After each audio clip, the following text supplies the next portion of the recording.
We actually scored a quintuple victory for Second Amendment activists. A federal judge last week overturned a ban on carrying handguns in public, a ban on so called assault weapons, caliber restrictions for long guns, and a $1,000 tax on handguns, and a requirement that all guns be registered with the government. Quote, the individual right to armed self-defense in case of confrontation cannot be regulated into oblivion, declared Ramona, I think her last name is pronounced Manglona, Chief Justice at the U.S. District Court in Northern Mariana Islands, or the Northern Mariana Islands. Now, here's what happened. Had this Army Ranger who wanted to get his weapons authorized, who had been fighting to keep and to bear arms with his legally obtained weapons, and he kept getting denied. And he fought and he fought and he fought, and he finally made it up to the Court of Appeals, and they sided with him.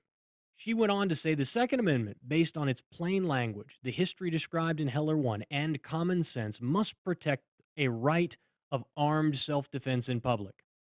The right of armed self-defense, including in public, is subject to traditional limitations, but it is not subject to elimination.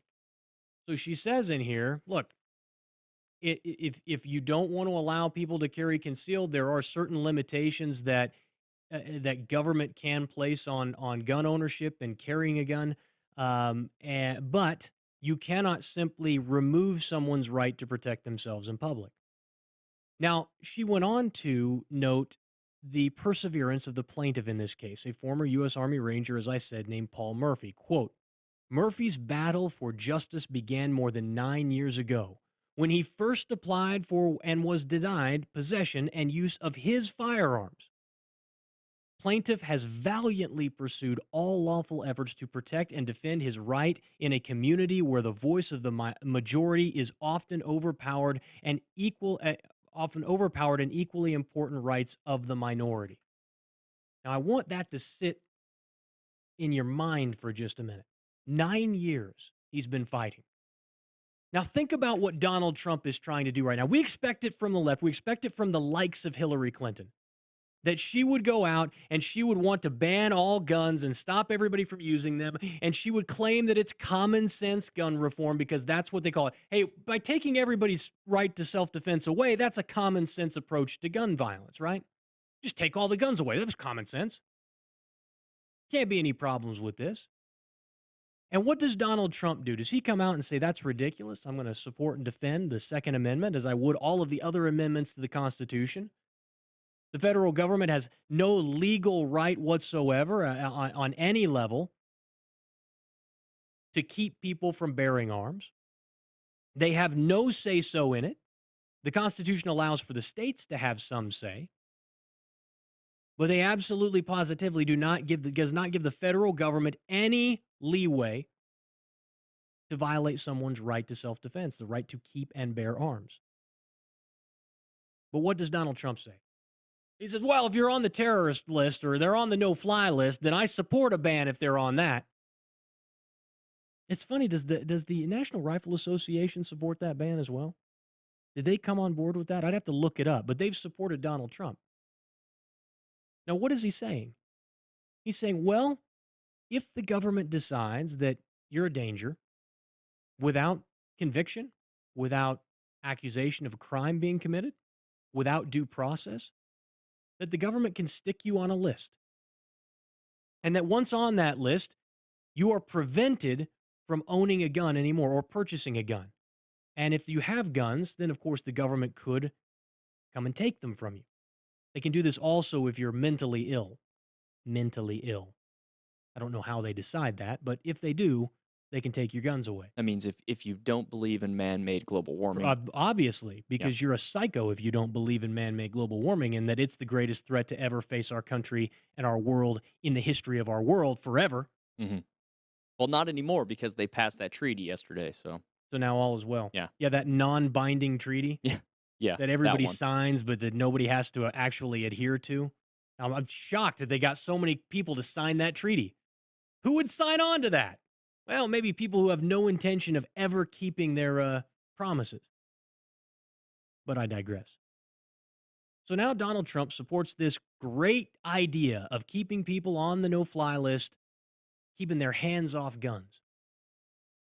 And the question comes up readily, quickly. Well, what happens when someone's wrongfully accused of this?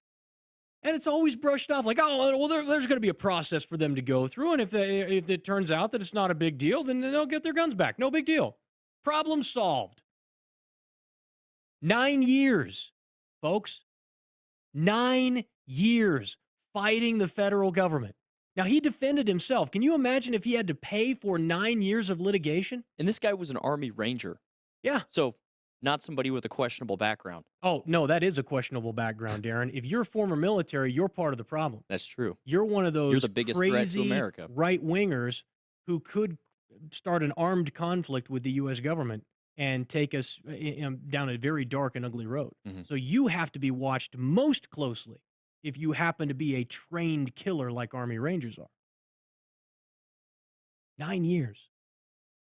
Now you tell me, folks, that's 9 years of we think you're a criminal, prove you're not. Of guilty until proven innocent. No judge, no jury, no examination of the evidence. No. We're just going to decide that you no longer get to have the right to defend yourself, and then it will be a burden of proof is put on you. This is the same thing Jill Stein said in her little platform. That, oh, if someone decides to do something and somebody thinks that it might be hazardous, it's on the acting party to prove their own innocence rather than someone proving their guilt. This is where we've come in America today, that this is what the Republican candidate for president of the United States supports. This is what he advocates for. I am shocked. I guess I shouldn't be shocked, but I just am. That with all of the things that this man has said, that conservatives would support this person. It makes me question how many people in America are true conservatives anymore. Because a true conservative is really not all that far from a libertarian. I mean, we have some issues, some conflict and deviation on certain topics, but in reality, a true conservative says, "Get your hand out of my wallet, get out of my business. Let me live my life, leave me alone." They believe in a small, limited government, and they believe in national defense. That's really what conservatives believe in. Now, you've got different segments of Christian conservative and stuff, and everybody's got to kind of have an agenda. But at their core, they believe in the right to keep and bear arms. They believe in the right that government should be limited and that taxes should be low. This is conservative speak.